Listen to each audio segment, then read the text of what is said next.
Developing better handouts. After updating her course materials, Sarah felt confident that she was finally creating a professional learning experience.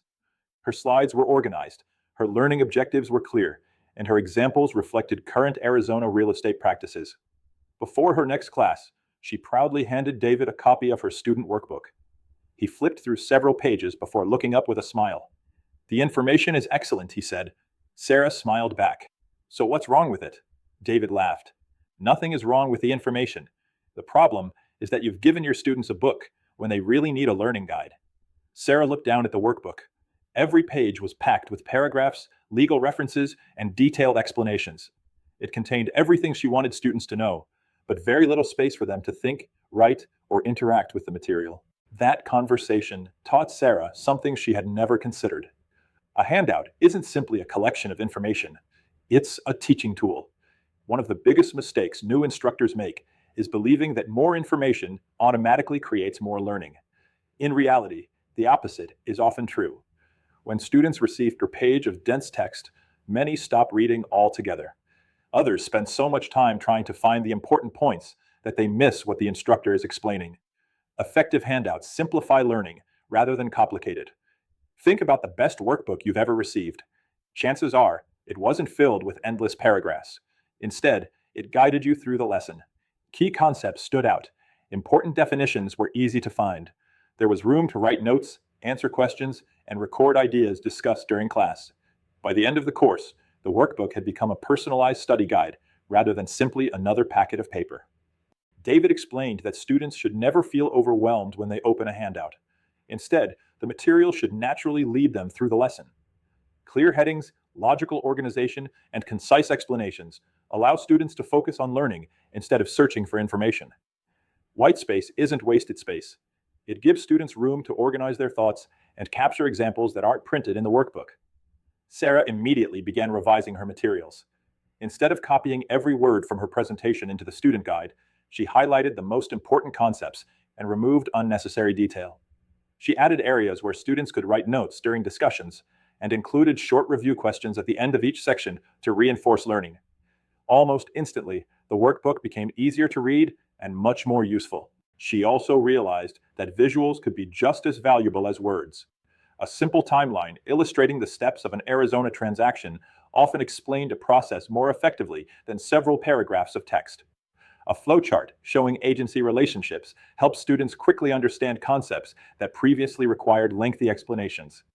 Even something as straightforward as using consistent fonts, headings, and spacing made the workbook feel more organized and professional. David reminded Sarah that visuals should always support learning, not distract from it. Every chart, graphic, photograph, or illustration should have a purpose. If it doesn't help students better understand the material, it probably doesn't belong in the handout. The goal is clarity, not decoration. Because real estate education frequently involves legal concepts, Sarah also learned the importance of including appropriate references to Arizona statutes, administrative rules, and other legal resources when necessary. Students appreciated knowing where information originated, especially when discussing complex legal topics. At the same time, David cautioned her against overwhelming students with lengthy statutory language. The instructor's job is to explain the law in plain English while providing references for students who want to explore the material in greater detail. As more classes moved into virtual and online environments, Sarah recognized another important consideration. Students were no longer printing every workbook. Many viewed course materials on laptops, tablets, or mobile devices. Digital handouts needed to be just as organized and easy to navigate as printed versions. Hyperlinks to resources, searchable documents, and consistent formatting all contributed to a better learning experience, regardless of how students access the material. By the end of the week, Sarah had completely redesigned her workbook. It contained less text than before, yet students wrote more notes, participated in more discussions, and asked better questions. "I thought I was giving them less," she admitted. David smiled. "You actually gave them more." He explained that great handouts don't replace the instructor. They support the instructor. They encourage participation, reinforce key concepts, and become valuable reference materials long after class has ended. Students should leave the classroom with more than a packet of information. They should leave with a personalized guide that reflects both the course content and the knowledge they gained during class. Sarah finally understood that every page she created should answer one simple question: will this help my students learn? If the answer was yes, the handout belonged in the course. If not, it was simply taking up space. Before printing or uploading any student workbook, review each page from the learner's perspective. Ask yourself whether the page encourages learning, supports note-taking, and highlights the most important concepts. If students can immediately identify the key information without feeling overwhelmed, you've created a handout they'll actually use. Online discussion question 1. Why should student handouts contain less information than an instructor's presentation? Answer. Student handouts should emphasize key concepts rather than duplicate every word of the presentation.